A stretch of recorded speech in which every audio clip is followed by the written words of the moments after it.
kwamba hakuna utiifu kwa mtu ambaye anamwasi Mwenyezi Mungu, na hakika utiifu ni wa Mwenyezi Mungu na mtume wake na ulil amri. Bismillahirrahmanirrahim.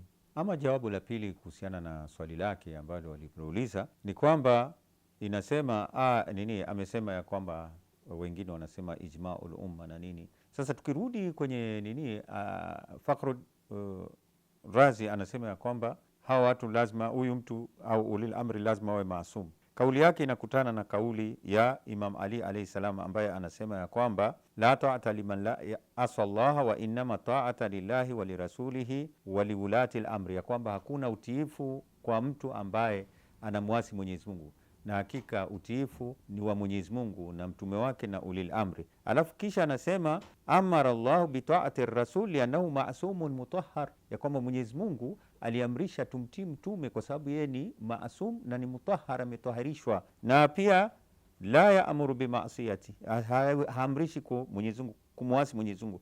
Wa innama amara bi ta'ati ulil amri li'annahum ma'sumuna mutahharun la ya'muruna bi ma'siyatin, yani kwamba pia ahlul bait au ulul amr wameamrishwa tuwatii kwa sababu ya kuwa wao pia ni maasumu, hawamwasi Mwenyezi Mungu na hawaamrishi watu kutomtii Mwenyezi Mungu au kumwasi, na hii na kwa sababu ni maasum na mutahharun. Na tukirudi kwenye aya inayosema innama yuridu llahu liyudhhiba ankum ar-rijsa ahla albayt wa yutahhirakum tathira, hakika Mwenyezi Mungu anataka kuwatakasa enyi watu wa nyumba ya mtume na kuwatoa uchafu kabisa na kuwatoharisha au kuwatakasa mtakaso mkuu. Yani hii inaonyesha ya kwamba wao ndio walikuwa maasum, na ndio sasa hii inakutana na hiyo ulil amri minkum, yani kwamba ni lazima hawa wawe ni maasum na hakuna ambaye ni maasum isipokuwa mtume na hawa ambao wametoharishwa katika aya hiyo